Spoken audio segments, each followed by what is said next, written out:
قولوا قولا سديدا يصلح لكم اعمالكم ويغفر لكم ذنوبكم۔ اللہ تبارک و تعالی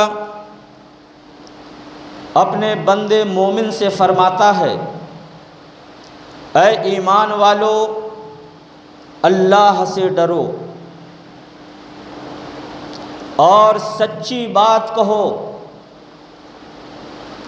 اللہ سے ڈرو، سچی بات کہو، سیدھی بات کہو، ٹیڑھی میڑھی بات نہیں، جس کا وزن بھاری ہے اس کی طرف نہیں، سیدھی بات اور سچی بات یہ اللہ تبارک و تعالیٰ کا فرمان ہے کہ اللہ سے ڈرو اور سیدھی بات سچی بات کہو۔ اگر ہم سیدھی بات کہیں، سچی بات کریں تو کیا ہوگا؟ کیوں؟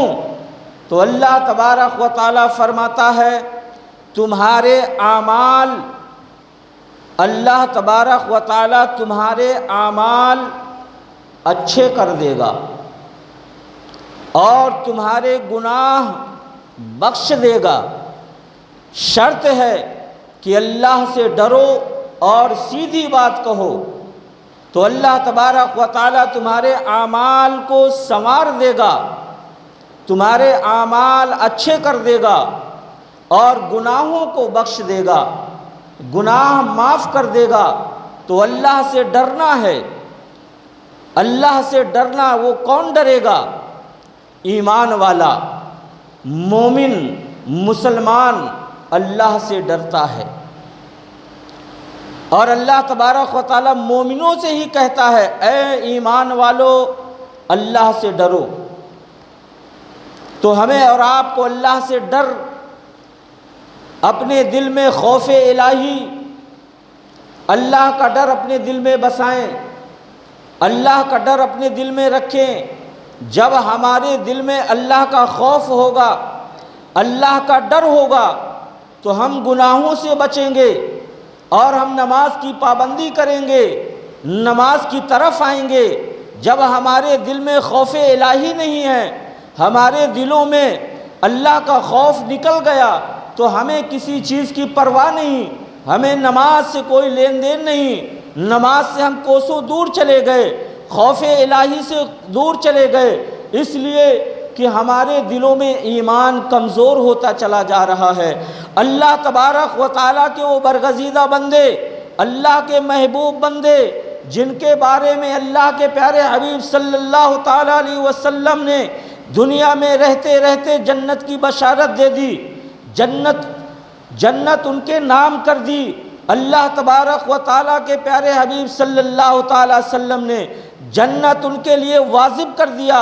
وہ اللہ کے بندے اللہ کا خوف الہی، اللہ سے ڈر اتنا رکھتے تھے کہ وہ برگزیدہ بندے حضرت ابو بکر صدیق رضی اللہ تعالیٰ عنہ، اتنے بڑے صحابی رسول، جن کے مرتبے کا اللہ کے رسول صلی اللہ تعالیٰ علیہ وسلم کے بعد دنیا میں کوئی اتنا مرتبے والا انسان نہیں ہے، جتنے مرتبے والا، جتنی فضیلت والا حضرت ابو بکر صدیق رضی اللہ تعالیٰ عنہ کو ہے۔ مگر وہ فرماتے ہیں وہ دل میں خوف الہی رکھتے ہیں اور فرماتے ہیں کاش اگر میری ماں نے جنم نہ دیا ہوتا تو مجھے قیامت کے میدان میں اللہ تبارک و تعالیٰ کے سامنے مجھے سوالوں کا جواب نہ دینا پڑتا۔ یہ خوف ہے دل میں، یہ ڈر ہے۔ حضرت عمر فاروق اعظم رضی اللہ تعالیٰ عنہ، اتنے بڑے صحابی رسول، جن کے بارے میں پیارے آقا صلی اللہ تعالیٰ علیہ وسلم نے فرمایا کہ نبوت کا دروازہ میرے بعد بند ہو گیا، اب میرے بعد کوئی نبی نہیں آ سکتا، نہ میرے بعد کوئی نبی آئے گا۔ اگر میرے بعد کوئی نبی آتا، اگر میرے بعد کوئی رسول دنیا میں تشریف لاتا تو میرے بعد عمر فاروق اعظم ہوتا۔ اتنا بڑا مرتبے والا صحابی، مگر وہ کہتے ہیں کاش اللہ تبارک و تعالیٰ نے مجھے بکری کا بچہ بنا کر کے دنیا میں بھیجا ہوتا، لوگ اسے ذبح کر کے کھا لیے ہوتے اور مجھے سوال کا جواب دینا نہ پڑتا۔ میں اپنے رب کی بارگاہ میں کون سا منہ لے کر کے جاؤں گا، میں کون سے سوال کا جواب دوں گا؟ پتہ نہیں اللہ تبارک و تعالی مجھے کون سی بات میں پکڑ لے۔ اور وہ صحابی رسول جن کے بارے میں اللہ کے پیارے حبیب صلی اللہ تعالی وسلم نے دنیا میں ہی جنت ان کے لیے واجب کر دیا، اور وہ جنتی ہونے کے باوجود، پرہیزگار ہونے کے باوجود، صحابی ہونے کے باوجود خوف الہی دل میں کتنا ہے۔ آج ہمارے دلوں سے خوف نکلا، اللہ کا ڈر نہیں، اس لیے آج ہم نہ قرآن سے، نہ حدیث سے، نہ شریعت سے، نہ اسلام سے کوئی ہمیں مطلب نہیں ہے، اپنی زندگی ہی زندگی ہے۔ غور کرو مسلمانوں، کتنے بڑے بڑے شرما آئے، کتنے بڑے بڑے لوگ آئے، مگر سب اس دنیا سے چلے گئے۔ دنیا سے جانے کے بعد سب کو مٹی میں برابر ہو گئے، مٹی نے سب کو اپنے برابر کر لیا، مٹی نے انہیں کھا لیا، اب ان کا نام و نشان نہیں ہے۔ ہم اپنے ہاتھوں سے نہ جانے کتنے مردوں کو دفن کرتے ہیں، اپنی ماتھے کی آنکھوں سے دیکھتے ہیں کہ مردے کو دفنایا جاتا ہے، منو مٹی لا دی جاتی ہے، مگر وہ اب واپس آنے والا نہیں ہے۔ اب یہ مت سمجھیے، اپنے دل میں خیال رکھو، آج ہم لوگوں کو دفنا رہے ہیں، آج ہم لوگوں کو قبر میں اتار رہے ہیں، منو مٹی لاد رہے ہیں، ایک دن وہ بھی آنے والا ہے، ایک دن وہ بھی آئے گا کہ لوگ ہمیں مٹی میں دبائیں گے، ہمیں قبر میں اتاریں گے، ہمیں لوگ تنہا قبر میں چھوڑ کر کے چلے آئیں گے۔ یہ مت سمجھیے کہ ہم ہی دباتے رہیں گے، ہم ہی قبر میں انہیں دفناتے رہیں گے، نہیں، ایک دن ہمیں بھی لوگ دفنائیں گے، ہمیں بھی لوگ منو مٹی کے نیچے دبا کر کے چلے آئیں گے۔ وہاں سے پھر کوئی آنے والا نہیں ہے، وہاں کوئی پوچھنے والا نہیں ہے، وہاں اندھیرا ہی اندھیرا ہے۔ حضرت فاطمہ رضی اللہ تعالیٰ عنہ کی جب وفات ہو گئی، قبر میں اتار دیا گیا، حضرت ابو ذر غفاری رضی اللہ تعالیٰ عنہ نے فرمایا زمین سے، قبر سے، اے قبر تجھے معلوم ہے تیری گود میں کسے رکھا جا رہا ہے؟ یہ بات غور کرنے کی ہے، فکر کرنے کی، سوچنے کی ہے کہ وہ حضرت فاطمہ طاہرہ زاہدہ رضی اللہ تعالی عنہ کو جو قبر میں اتارا گیا، صحابی رسول حضرت ابو ذر غفاری رضی اللہ تعالی عنہ نے قبر سے کہا، اے قبر تجھے معلوم ہے اس قبر میں تیرے پاس، تیری گود میں کس کو رکھا جا رہا ہے، کسے اتارا جا رہا ہے؟ قبر نے جواب دیا، اے ابو ذر میں یہ نہیں دیکھتی کہ میری گود میں کون آ رہا ہے، میری گود میں کسے اتارا جا رہا ہے، قبر میں کسے رکھا جا رہا ہے، کون سی ہستی آ رہی ہے، کون سا پہلوان آ رہا ہے، کون سا شورما آ رہا ہے، میں یہ سب نہیں دیکھتی، میں یہ دیکھتی ہوں کہ اپنے ساتھ کیا لے کر کے آ رہا ہے، اپنے ساتھ کیا اعمال لے کر کے آ رہا ہے۔ دنیا میں اللہ نے اسے بھیجا ہے، اب یہ اللہ کے لیے کیا لے کر کے آ رہا ہے وہ دیکھتی ہوں میں۔ آج ہمارے پاس کیا ہے اللہ کے بارگاہ میں لے جانے کے لیے، قبر سے بچنے کے لیے ہمارے پاس کیا ہے؟ ہم کیا لے کر کے جائیں گے قبر میں جو ہمارے کام آ جائے؟ بغداد کا ایک بہت بڑا بادشاہ ایک اللہ کے ولی کے بلایا، اور بلانے کے بعد ایک لکڑی کا ٹکڑا دیا، کہا لیو یہ لکڑی کا ٹکڑا اپنے پاس رکھو۔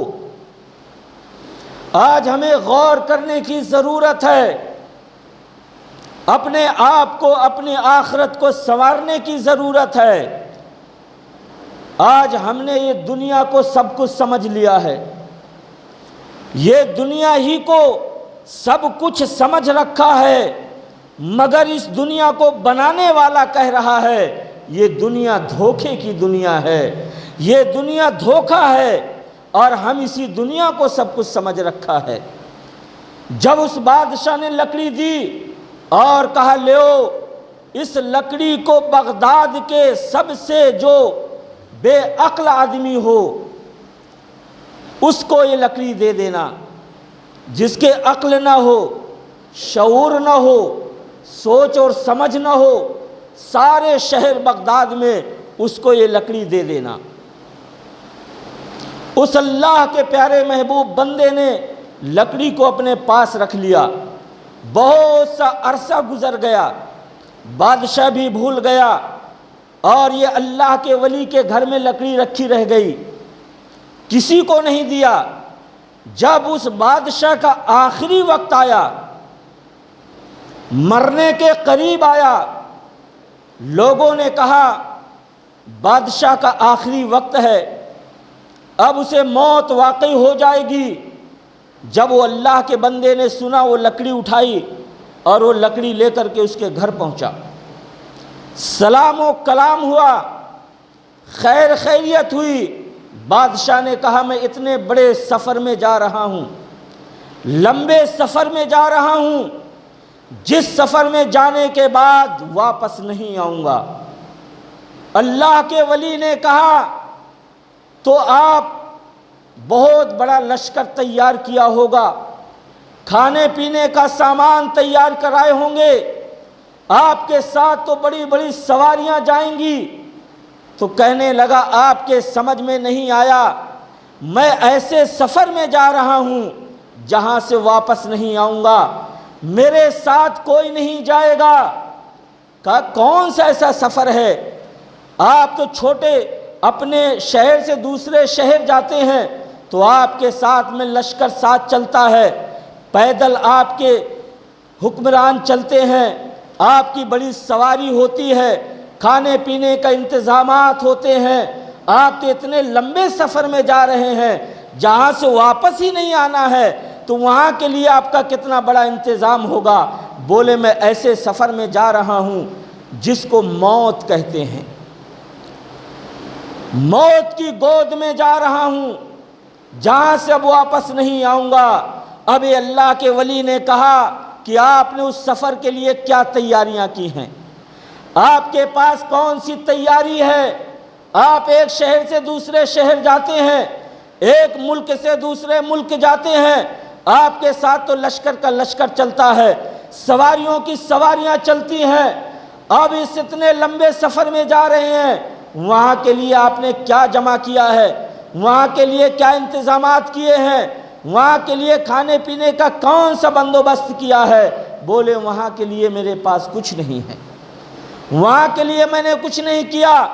اس اللہ کے ولی نے وہ لکڑی نکالی اور نکال کے اس بادشاہ کو دے دیا، کہا میں نے سارے شہر میں لوگوں کو دیکھا مگر آپ سے زیادہ بے وقوف کسی کو نہیں پایا، کیونکہ آپ ساری زندگی بادشاہت کرتے رہے مگر اس سفر کے لیے کچھ بھی نہیں کیا، تو آپ سے بڑا بے وقوف اور کون ہو سکتا ہے جو دنیا کے لیے سب کچھ کیا، شہرت کے لیے سب کچھ کیا، مگر جہاں جانا ہے ہر ایک کو جانا ہے، اتنے لمبے سفر کے لیے آپ نے کوئی انتظام نہیں کیا، تو آپ سے بڑھ کر کے کوئی بے وقوف نہیں ہے، یہ لکڑی آپ ہی کے لائق ہے۔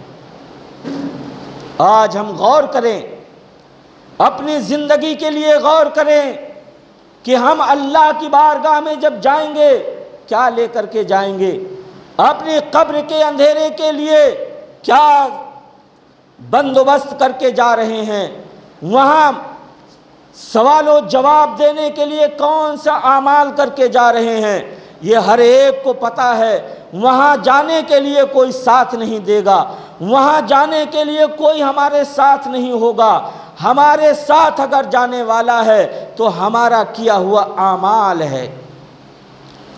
قبر میں جائے گا ہمارا اعمال جائے گا، حشر میں اگر ہماری نیکیوں میں اور ہماری فلاح کامیابی اگر دلائے گا تو ہمارا اعمال ہوگا۔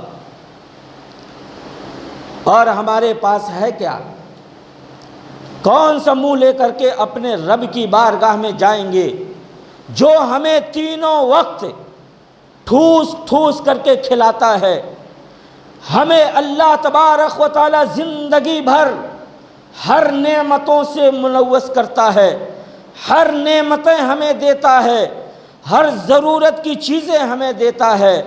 کون سی ایسی چیز ہے جو اللہ تبارک و تعالی نہ دیتا ہو؟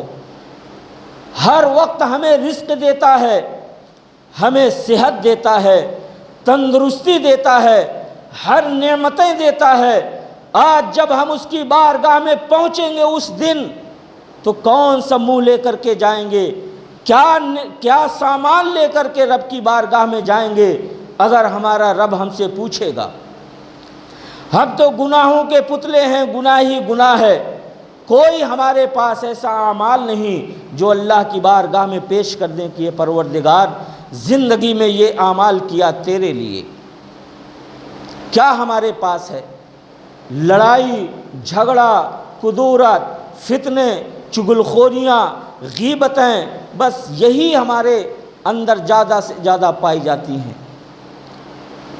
اذان ہوتی ہے، اذان کی آواز سنائی دیتی ہے، مگر ہمیں کوئی توجہ نہیں، کوئی فرق نہیں پڑتا کہ نماز کی طرف جائیں۔ ارے اللہ تبارک و تعالیٰ کا احسان اور شکر بجا لاؤ کہ اللہ تبارک و تعالیٰ نے ہمیں آپ کو صحت مند بنایا ہے، تندرست بنایا ہے، ہماری آنکھیں سلامت ہیں، ہاتھ پیر سلامت ہے، ذہن دماغ سلامت ہے۔ اللہ کے پیارے رسول پاک صلی اللہ تعالی وسلم کے دور میں ایک صحابی تھے جن کی آنکھوں کی روشنی نہیں تھی، وہ نابینا تھے۔ ایک دن نبی کی بارگاہ میں پہنچے، کہا یا رسول اللہ صلی اللہ تعالی وسلم، مسجد میں آنے کے لیے راستے میں اندھیرا ہو یا اجیلا ہو، اندھے آدمی کے لیے برابر ہے۔ کہا جب میں مسجد آتا ہوں میں پیر میں ٹھوکر لگتی ہے، گر جاتا ہوں، کپڑے خراب ہو جاتے ہیں، کیچڑ لگ جاتا ہے، بڑی دقت اور پریشانی ہوتی ہے۔ یا رسول اللہ کیا میں نماز گھر میں ادا کر لوں؟ گھر میں نماز پڑھ لوں؟ یہ صحابی ہیں، نابینا ہیں، آنکھوں سے دکھائی نہیں دیتا، اندھے ہیں، مگر پیارے آقا صلی اللہ تعالی وسلم نے فرمایا کیا تمہیں اذان کی آواز سنائی دیتی ہے؟ کہا یا رسول اللہ اذان کی آواز کو تو میں سنتا ہوں۔ کہا تو پھر تم مسجد میں آیا کرو۔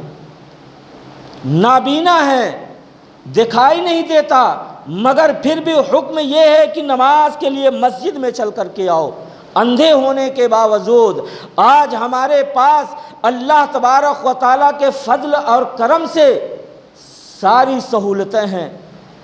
گھروں میں سوتے رہیں گے، پڑے رہیں گے، ٹی وی دیکھتے رہیں گے، موبائل دیکھتے رہیں گے، گھر کی باتوں میں لگے رہیں گے، مگر نماز کے لیے نہیں آئیں گے۔ آج آپ نماز کے لیے نہیں آ رہے، کل قیامت کے دن اللہ کی بارگاہ میں کیا جواب دیں گے؟ آپ کو قیامت تو بہت دور ہے بھی، جب آپ کی آنکھ بند ہوگی اور قبر میں اتار دیا جائے گا، وہاں آپ کا حشر کیا ہوگا، وہاں کیا حال ہوگا، یہ اللہ اور اس کا رسول ہی بہتر جانتا ہے کہ قبر کے اندر آپ کے ساتھ کیا معاملہ ہوگا۔ اللہ کے پیارے نبی صلی اللہ تعالی وسلم نے فرمایا بے نمازی کے ساتھ وہ حشر ہوگا قبر کے اندر کہ آپ سوچ بھی نہیں سکتے، اتنا غضبناک عذاب ہوگا بے نمازی کے لیے۔ اور ہم تو نماز 8 دن میں 2 رکعت نماز پڑھنے کے لیے بھی بڑا مشکل ہوتا ہے۔ 100 میں 30 آدمی نماز پڑھتے ہیں، 70 آدمی وہ بھی جمعے کی نماز میں بھی غائب ہیں۔ آپ ہمارے لیے نہیں، صدر صاحب کے لیے نہیں، کمیٹی کے لیے نہیں، انسان لوگوں کے لیے نہیں، اپنے لیے نماز پڑھ رہے ہیں۔ اپنی آخرت بناؤ، اپنی عاقبت کو بناؤ، اپنی فلاح اور کامیابی کے لیے نماز کی پابندی کرو، کیونکہ انسان اللہ تبارک و تعالی جب دنیا میں بھیجتا ہے انسان کو جب دنیا میں بھیجتا ہے تو ہر گناہوں سے پاک اور صاف کر کے بھیجتا ہے۔ جب وہ دنیا میں قدم رکھتا ہے ایک بھی گناہ اس کے ذمے میں نہیں رہتا، مگر جب یہ دنیا میں آنے کے بعد پروان چڑھتا ہے تب وہ اپنے ہاتھوں سے، اپنے کرتوتوں سے جنتی بھی بنتا ہے اور جہنمی بھی بن جاتا ہے۔ جیسے وہ کرتوت کرے گا دنیا میں آنے کے بعد جہنمی بھی بنے گا اور جنتی بھی بنے گا۔ تو اب فیصلہ ہمیں کرنا ہے کہ ہم دنیا میں رہ کر جنتی بننا چاہتے ہیں یا جہنم کا راستہ اختیار کرتے ہیں۔ ہم یہ جنت کو ایک دم سستا سمجھا، جنت کو ہم نے ایک دم ہلکا سمجھ لیا ہے۔ صحابہ کی زندگی کو دیکھیے، جن کے بارے میں فضیلتیں آئیں، رتبے آئے، مرتبے آئے، ان کی شان کو، ان کے رتبے کو کون پہنچ نہیں سکتا، مگر خوف اللہ کا ڈر کتنا ہے، قبر کا ڈر کتنا ہے، اللہ کی بارگاہ میں جب سامنے کھڑے ہوں گے کھڑے ہونے کا ڈر کتنا ہے۔ حضرت عمر فاروق اعظم رضی اللہ تعالی عنہ، وہ صحابی رسول رات رات بھر روتے ہیں خوف الہی سے۔ کہ روایتوں میں آتا ہے عمر فاروق اعظم رضی اللہ تعالیٰ عنہ کے آنکھوں سے آنسو نکلتے تھے تو گالوں میں گڈھا پڑ جاتا تھا، آنسو بہہ بہہ کر گڑھا پڑ جاتا تھا، اتنا خوف الہی سے روتے تھے۔ داڑھی ایک دم تر ہو جاتی تھی، بھیگ جاتی تھی۔ اللہ کے پیارے رسول پاک صلی اللہ تعالی وسلم کو جنت سے جانے سے کون روک سکتا ہے؟ اللہ تبارک و تعالیٰ نے تو انہیں جنت کا مالک بنا دیا، اللہ تبارک و تعالیٰ نے انہیں جنت کا مالک و مختار بنا دیا، مگر وہ اتنا روتے تھے کہ داڑھی مبارک بھیگ جاتی تھی۔ آج ہمارے دلوں سے، آنکھوں سے آنسو کیوں نہیں آتے؟ کیونکہ ہمارے دلوں میں خوف الہی نہیں ہے۔ امیر المومنین عمر فاروق اعظم رضی اللہ تعالیٰ عنہ کہیں فرماتے ہیں کہ مجھے اللہ کوئی درخت بنا دیتا تو لوگ کاٹ کر کے جلا دیتے، سوال تو نہیں ہوتا۔ کہیں بکری کا بچہ پیدا کرتا تو لوگ ذبح کر کے کھا جاتے، سوال سے بچ جاتا۔ یہ ہے خوف الہی۔ اللہ تبارک و تعالیٰ نے اپنے محبوب بندے کو یہ شان بخشی کہ 22 لاکھ مربع میل کا بادشاہ بنا دیا۔ جب بادشاہ بنے، امیر المومنین بنے، رات میں گشت کرتے ہیں، ایک گھر سے آواز گانے کی آئی۔ غور کریں، ہم فکر کریں اپنی آخرت کے لیے، کیونکہ موت حقیقت ہے، موت سے کوئی بچ نہیں سکتا۔ موت کو آپ کتنا بھی جھٹلاؤ گے مگر موت آ کر کے رہے گی، موت سے کوئی نہیں بچتا، موت آ کر کے ہی رہے گی۔ امیر المومنین رات میں گشت کر رہے ہیں، ایک گھر سے گانے کی آواز آئی۔ شراب اس وقت حرام ہو چکی تھی اور وہ شراب پی کے گانا گا رہا تھا۔ امیر المومنین نے دروازے کو کھٹکھٹایا نہیں، کان لگا کے سنا، دروازہ دیکھا تو بند تھا۔ اب ان کو جلال آیا، غصہ آیا، پیچھے سے گئے، گھر کے پیچھے سے جا کر دیوار پھاند کر کے اندر داخل ہوئے اور اس کو ڈانٹا پھٹکارا، سزا دینے کے لیے کہا۔ تو شرابی نے کہا، اے امیر المومنین، میں نے ایک گناہ کیا ہے، میں نے ایک گناہ کیا، آپ نے 3 گناہ کیے۔ اسلام ہمارا یہ ہے، مذہب اسلام یہ ہے کہ حق بات کہو، سچ بات کہو، اللہ کا قانون اور یہ فرمان ہے۔ شرابی نے کہا امیر المومنین میں نے ایک گناہ کیا، آپ نے 3 گناہ کیے ہیں۔ عمر فاروق اعظم ٹھنڈے پڑ گئے، کہا بتا میرے 3 گناہ کیا ہیں؟ کہا اے امیر المومنین پہلا گناہ آپ کا یہ ہے کہ اسلام میں، شریعت میں اگر گھر کسی کے آنا ہے تو گھر کو دستخط دے کر کے آنا ہے، یہ آپ کا پہلا گناہ ہے، آپ نے دروازہ کھٹکھٹایا نہیں۔ دوسرا گناہ یہ ہے کہ جب کسی کے گھر میں جانا ہے تو گھر والے سے اجازت لے لو، بعد میں اندر داخل ہو۔ اور تیسرا گناہ آپ کا یہ ہے کہ کسی کے گھر آنا ہے تو دروازے سے آنا ہے، پیچھے سے نہیں آنا۔ آپ پیچھے سے میرے گھر میں داخل ہوئے، آپ کے یہ 3 گناہ ہیں، میرا ایک گناہ ہے شراب پینا۔ وہ بادشاہ تھے، امیر المومنین تھے، مگر لرز گئے، روکتے روکتے کھڑے ہو گئے۔ اب اس کو سزا دینے کے بجائے کہنے لگے کہ کیا تو میرے ساتھ صلح کر لے گا؟ میں تجھے معاف کر دوں گا، تو مجھے معاف کر دے گا۔ یہ ہے خوف الہی۔ اگر وہ چاہتے تو وہیں درے لگانا شروع کر دیتے، کوڑے مارتے، مگر نہیں، کہا کہ میں آپ کو بخش دوں گا، معاف کر دوں گا، کیا آپ بھی مجھے معاف کر دیں گے؟ اس نے کہا ہاں میں بھی آپ کو معاف کر دیا، آپ بھی مجھے معاف کر دیں۔ کل قیامت کے دن اگر یہی سوال اللہ نے پوچھ لیا تو میں کیا جواب دوں گا؟ یہ امیر المومنین عمر فاروق اعظم کہہ رہے ہیں۔ آج اپنے دل میں ہاتھ رکھیے، ہمارے پاس کیا ہے؟ لے جانے کے لیے کیا ہے؟ آخرت کے لیے کیا ہے؟ قبر کے لیے کیا ہے؟ اللہ کی بارگاہ میں پیش ہوں گے تو اللہ کو کیا دیں گے؟ ابھی وقت ہے، موقع ہے، اللہ تبارک و تعالیٰ کا احسان ہے، اس کا فضل ہے، اس کا کرم ہے، اس کی رحمت ہے۔ ابھی بھی اللہ نے ہمیں وقت، موقع دیا ہے، ابھی بھی اللہ کی طرف لوٹ کر آ جائیں، اللہ کی بارگاہ کی طرف آ جائیں، نماز کی پابندی کریں، نماز پڑھیں۔ نماز وہ عبادت ہے جو اللہ کو پسند ہے۔